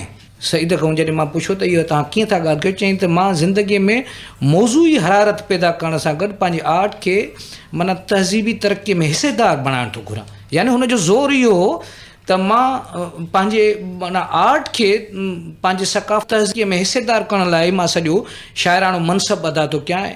इन मतिलबु आइडियल सूरत में ख़्वाहिश रखां थो जीअं मुंहिंजी शाइरीअ जो मुसरफ़ अवाम में जमालियाती ज़ोक़ ऐं ज़िंदगीअ जी बिगड़ियल मामूल में हक़ जो मुशाहिदो बने। मतिलबु हुन चवण जो इहो तालुक़ु हो त मां माना पंहिंजी शाइरीअ खे माना हू हिकिड़ो पंहिंजो ज़ावियो, पंहिंजो नक्शो कढंदो, पंहिंजी हिकिड़ी ताराजी रखंदो त मुंहिंजी शाइरीअ जो जेको फ़िक्र आहे उहो ज़िंदगी, ज़मानो ऐं ज़मीर ते मबनी आहे। यानी मां ॾिसां थो त मुंहिंजे आस पास या पंहिंजे खिते जी ज़िंदगी कीअं थी गुज़रे, उन ते लिखां, उनखे महसूसु करायां ॿियनि जे आवाम याॾो, या मुंहिंजे ज़मीर में या इंसानी ज़मीर में जेकी कहिड़े हंधि चूंडी थी पए, कहिड़ी नाइंसाफ़ीअ जे ख़िलाफ़ु, कहिड़ी घर जे मुसीबतुनि जे ख़िलाफ़ु, कहिड़ी पाड़े जे मुसीबतुनि जे ख़िलाफ़ु, उनखे मां पंहिंजी शाइरी में बयानु कयां। ऐं यानी ज़िंदगी उनखे बयानु कजे शाइरीअ में, ज़मानो जेको आस पास आहे उहो छा आहे, जीवन छा आहे, फ़न छा आहे, इनखे मां कीअं बयानु कयां। ऐं ज़मीर इंसान जो फ़र्दी तौर ते कीअं हिकिड़ो पाकीज़ा रहे थो, कीअं उहो कमिटेड रहे थो ज़मीर जेको आहे मुख़्तलिफ़ ॾुखियुनि हालतुनि में, उनखे मां पंहिंजी शाइरी बयानु कयां। यानी त हुनजो चवणु इहो त हिकु त मनसब जी ज़िमेवारी, अदीब जे मनसब जी ज़िमेवारी छा आहे, ऐं अदीब जो जेको आस पास जो माहौल आहे उनखे मां कीअं रिलेवेंट कयां पंहिंजी शाइरी में। त हुन वटि इहे नुक़्ते नज़र आहे। यानी त उन हिकिड़ो पंहिंजी शाइरीअ जो उनजो मौक़िफ़ जेको उहो संजीदा हो, घणो संजीदा हो, ऐं हुन उहो महसूसु करायो पंहिंजे नवनी किताबनि में त मुंहिंजो जेको रवैयो आहे उहो कीअं थो इंसान सां कमिटेड थिए। तमामु ख़ूबसूरत। कदीर साईं, जावेद साईं, तव्हां ॿिन्ही खां मुंहिंजो सुवालु थींदो इहो त सईद जी शाइरी जेका आहे, जेके तनक़ीदी हवाले सां माण माप आहिनि, मॉडर्निज़म ऐं पोस्ट मॉडर्निज़म, उन हवाले सां इन्हनि माण मापनि में किथे कहिड़े खाने में फिट बीहे थी ऐं उहा कीअं बीहे थी। जेकॾहिं सभ खां पहिरियों मां कदीर साहिबु तव्हां खां पुछां, तव्हां छा चवणु चाहींदव? हाणे इहो हिकिड़ो अहिड़ो मामिलो आहे तव्हांजे सुवाल करण जो जंहिं ते असांखे थोरो वक़्तु दरकार आहे। मसइलो इहो आहे त पोस्ट मॉडर्न थ्योरी जेकी आहे उहा क़रीबन हिन सदीअ जी हिकिड़ी थ्योरी आहे जंहिंमें ख़ासि तौर ते सियासी वधीक ऐं समाजी वधीक तालुक़ु आहे इन पोस्ट मॉडर्न थ्योरी सां। अदब जो बि तालुक़ु आहे, पर हाणे मजमूई तौर ते ॾिसजे त इन थ्योरीज़ जो तालुक़ु यूरोप ऐं मग़रब सां वधीक आहे। उहो ख़ासि फ़िलासफ़ीज़ जेके आहिनि, सियासी जेके भञड्रा थिए थी मुआशरती बीहक में, उन सां इन जो घणो तणो तालुक़ु आहे। ऐं जॾहिं असां अदब मुतलिक़ अचूं था त हू चवनि था, ख़ासि तौर ते पोस्ट मॉडर्न राइटर्स जेके आहिनि उहे चवनि था त असां अदब खे ॿिनि हिसनि में विराए सघूं था।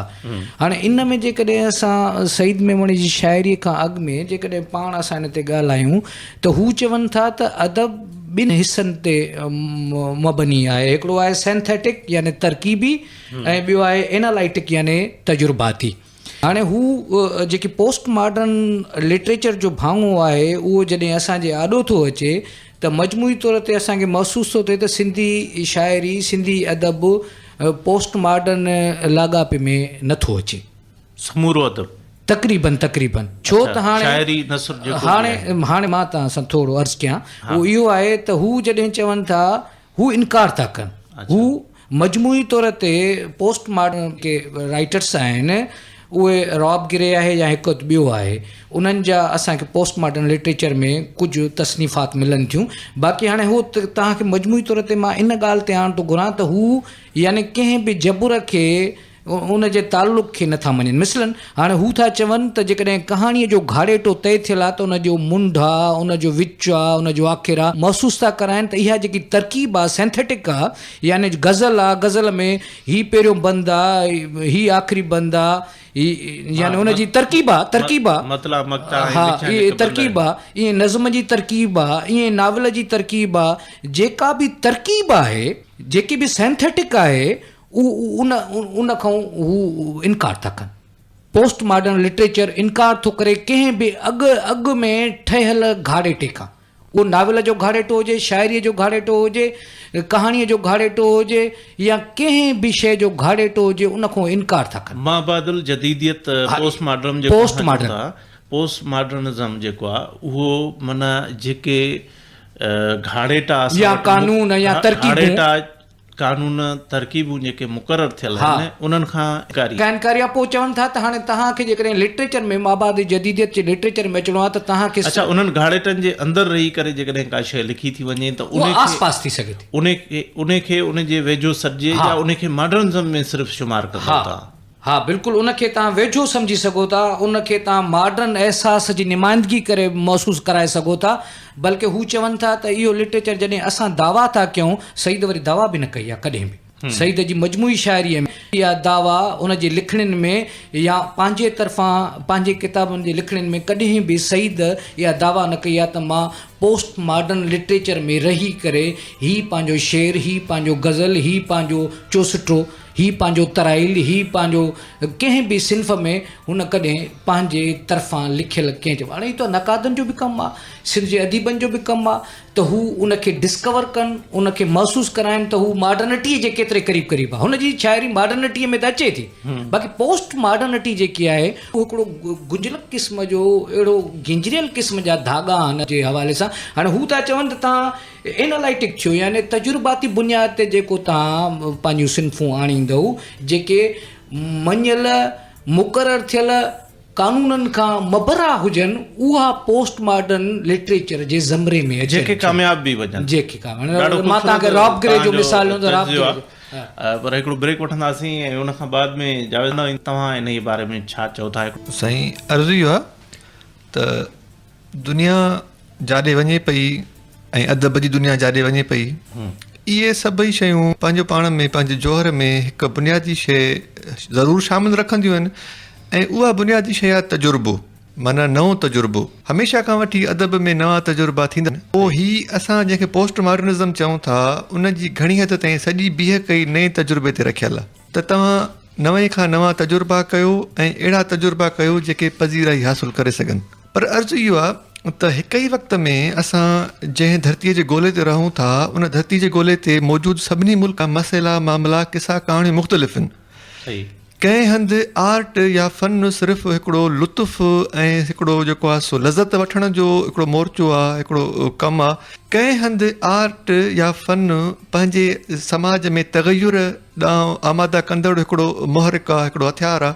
असां जंहिं दौर में, जंहिं वक़्त में, जिन हालतुनि में, जंहिं मुल्क में रहूं था, असां वटि इहो जेको आर्ट आहे उहो सिर्फ़ु लज़त जे कमु आणण जी हद ताईं रखूं, इहो असांजे मसइलनि मामलनि खां वधीक ॻाल्हि आहे, मथे जी ॻाल्हि आहे। असां इहो नथा करे सघूं, इहो अॼु खां 100 साल पोइ थिए, जॾहिं असांजो मुआशी मामला हल थी वञनि, समाज कंहिं हिकिड़ो ट्रैक ते हली पए, त उन वक़्तु सिर्फ़ु इहो हिकिड़ो इहे शयूं वञी बचनि। हिन वक़्तु आर्ट या फ़न जो कमु पैगाम ॾियण बि आहे, समाज खे शऊर ॾियण बि आहे, ऐं जेको आहे सो हिन हालतुनि खे तब्दील करण जो हिकिड़ो मुहरिक बि आहे। सो जॾहिं इहे टई पंहिंजी रखी करे आर्ट ऐं पंहिंजे फ़न ऐं फ़िक्र खे गॾु खणी हलंदासीं, त पोइ असां पोस्ट मॉडर्निज़म में अचूं था या नथा अचूं, या मॉडर्निज़म में था अचूं, या जेको आहे सो अञा पोएं दौर में था वञूं, इहे अणलाॻापियल शयूं आहिनि जिन खे वक़्त खां अॻु असांजा नकात जदीद थियण जे चकर में असां वटि खणी आया आहिनि। इन्हनि शयुनि जो पर इन बावजूदि छो त फ़नकार या आर्टिस्ट, सो बि सईद मेमण जहिड़ो हिकिड़ो शानदार आर्टिस्ट, जीअं त सॼी दुनिया जे अदबी मामलनि, किसनि कहाणियुनि ते नज़र अचे थो, सो इहे सभु पहलू, इहे सभु फ़िक्र फ़लसफ़ा बि असांखे ज़रूरु ज़रूरु हुन शाइरी में मिलंदा। अच्छा, इहो सवाल करण जो वॾो सबबु इहो ई हो त तव्हांजो असांजो सईद वेझो दोस्त रहियो, ऐं हू ख़ुदि तनक़ीद ख़ासि तौर ते पढ़ंदो रहियो, ऐं तनक़ीद जो हू तालिब इल्मु रहियो, ऐं तनक़ीद खे बाक़ाइदा डॉक्टर वज़ीर आगा ऐं अनीस नागी ऐं ॿिया जेके बि तनक़ीद निगार, हेडगर ताईं ऐं मग़रबी शरियात ताईं, हुन समूरियूं इहे शयूं हिकिड़ो दफ़ो कोन बल्कि बार बार उन्हनि शयुनि खे बि पढ़ियो। ऐं हू पाण बि चवंदो हो त मां शाइर आहियां, ऐं शाइरीअ में नसुर मां न लिखंदो आहियां, घटि लिखंदो आहियां, नसुर जिते ज़रूरत पवंदी आहे उते लिखंदो आहियां, पर इन जो मतिलबु इहो न आहे त मां नसुर पढ़ंदो न आहियां, पर शाइरीअ खां वधीक नसुर पढ़ंदो आहियां, ऐं उन में तनक़ीद मुंहिंजे पसंदि जो मौज़ू आहे। बिल्कुलु इहो मूंखे यादि थो अचे ज़ाती हवाले सां, त किथे मूं ज़िक्र कयो हुयो त सखर असां हिकिड़ो भेरो विया हुआसीं, सईद ऐं मां। हैदराबाद में बि असां गॾु रहियासीं जॾहिं हिनखे किंजर अवॉर्ड पे मिलियो। मां ऐं सईद हुयासीं गॾु इहो वॾो ट्रेवल कयो हुअसीं, हुन सां गॾु सखर में बि हिकिड़ो ट्रेवल कयो हुअसीं। उतां हिन क़रीब क़रीब हिकिड़ो मौलवी साहिबु हुनजो स्टॉल हो, जंहिं तां सईद जा पसंदि खे मूं महसूसु कयो, बल्कि गॾु जो ज़िंदगीअ जो वक़्तु गुज़ारियो आहे, ख़बर महसूसु थींदी आहे। त D.H. लॉरेंस जो नाविल जे फ़न ते लिखियलु हिकिड़ो किताबु हो, तनक़ीदी किताबु हो, हुन ॾाढे ज़ौक़ शौक़ सां वरितो। ॿियो अरस्तू से इलियट तक किताबु हो, जंहिंखे हुन ॾाढे चाह सां वरितो। तव्हांजी ॻाल्हि खे मां आॾो रखंदे इहो हिते ॻाल्हि कंदुसि त इहा हक़ीक़त आहे त जेको सुजाग ज़हन शाइर आहे, सुजाग ज़हन अदीब आहे, उहो जेकॾहिं तनक़ीदी रुख महसूसु हुन में पुख़्तगी या वधीक रानाई या हिकिड़ो हुसन जो जेको तालिक़ आहे उहो भरपूर अंदाज़। हाणे इहे कदीर साईं, इहे जेके हिन पासा आहिनि, जेके सईद जा पासा तमामु घणनि नवनि दोस्तनि ताईं पहुतल न आहिनि। बिल्कुलु। त हिकु त शाइरी जे हवाले सां जेके ॻाल्हियूं कयूंसीं, उनजी ज़िंदगी जे हवाले सां जेके ॻाल्हियूं कयूंसीं, ऐं ॿियो इहे नयूं शयूं हाणे उनजे मुताले जे हवाले सां, मुशाहिदे जे हवाले सां ॻाल्हि थी, मुताले जे हवाले सां बि, त माना इन्हनि सभिनी शयुनि जो इहो बि हिकिड़ो मिसाल सईद छॾे वियो त मुतालो करणो। हा, गॾोगॾु तव्हांखे इहो ॿुधायां त मतिलबु हुनखे तनक़ीदी रुखनि जो एतिराम जी मां हिकिड़ी मिसाल तौर ते असां तव्हां गॾु रहिया आहियूं, सिंधियत बि संगत में वॾो अरसो गुज़ारियो आहे, त हुन कॾहिं बि माना पंहिंजे शेर जे मथां, पंहिंजे कंहिं मथां शदीद क़िस्म जी तनक़ीद खे ॾाढो खंदा पेशानीअ सां क़बूल कंदो हो, ऐं उहो ॾाढो नरम गू अंदाज़ सां, माना जॾहिं बि असां सां कंहिं तक़रीब में रहियो या पंहिंजो शेर पंहिंजे आवाज़ में ॿुधाईंदो हो, त कॾहिं बि जज़्बाती न थींदो हो। तनक़ीद ॾाढी ज़बरदस्त अंदाज़ सां ॿुधंदो, उन्हनि खे गौर फ़िक्र सां ॿुधंदो, ऐं गौर फ़िक्र सां वरी जवाब बि ॾींदो, हुन थधे तबियत सां जवाबु ॾींदो, जंहिं मां असां गंद ॻाइजे थो त सईद मेमण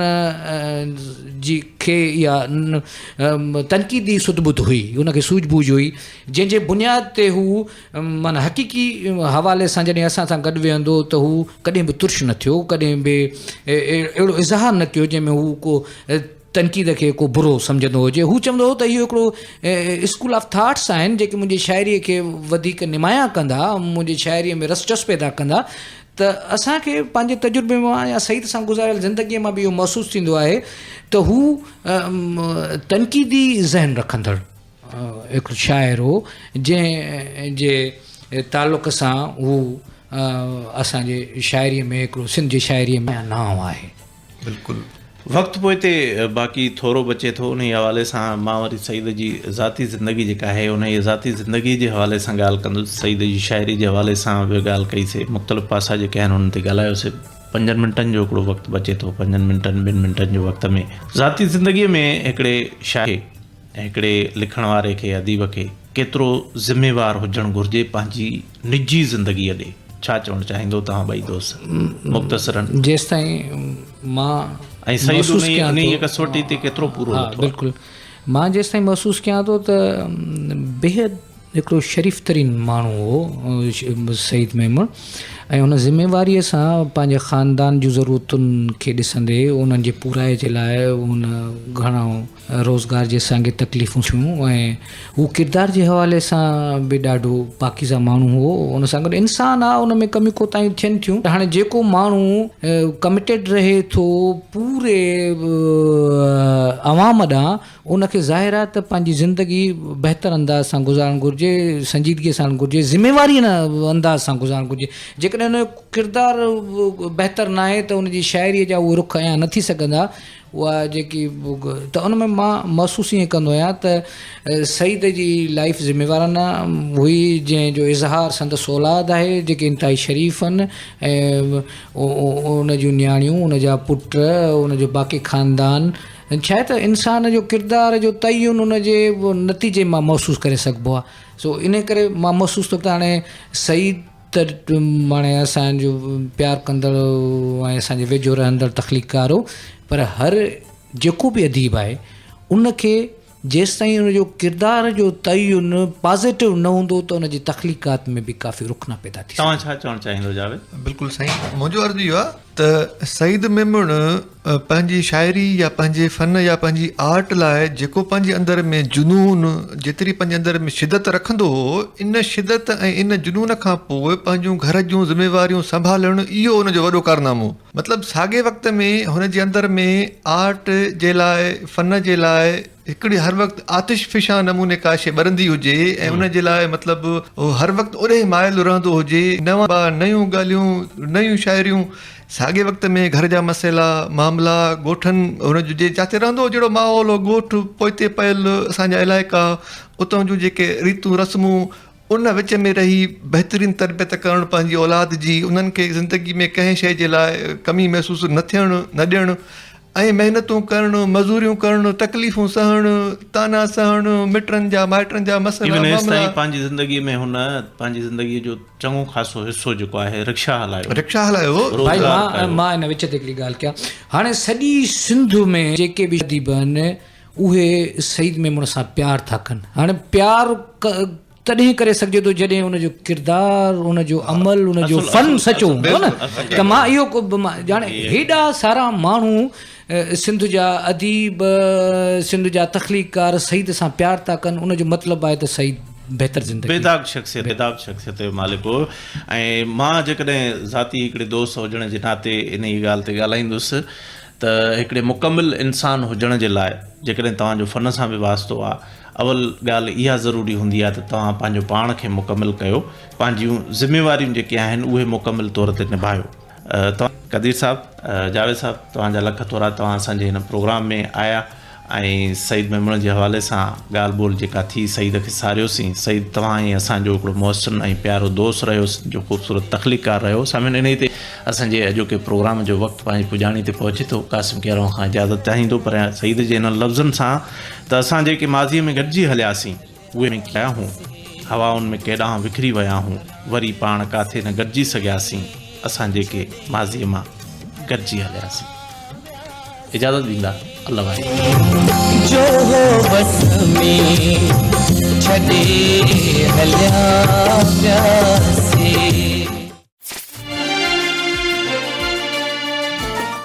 सिंध जी सुरहान भिट शाह सां जीअं ठहे थी पिरी सिंध भिट शाह सां जीअं ठहे थी पिरी ऐं मौज भरियो महिरान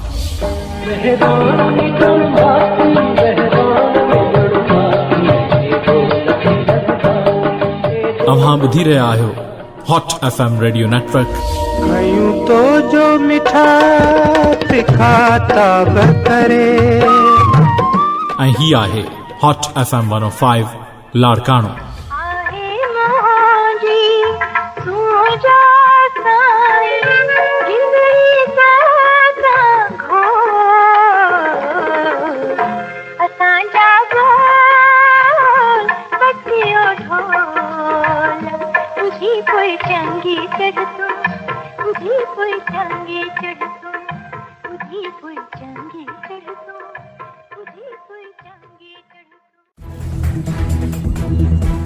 Karachi, Hyderabad, Nawabshah, Larkana, Jacobabad, Dadu, Mirpur Khas, Chitral, Shikarpur, San, Mirchi, Nashiro Firoz, Jaduraya, Quetta, Bali, largest FM network in Pakistan. Hot 105.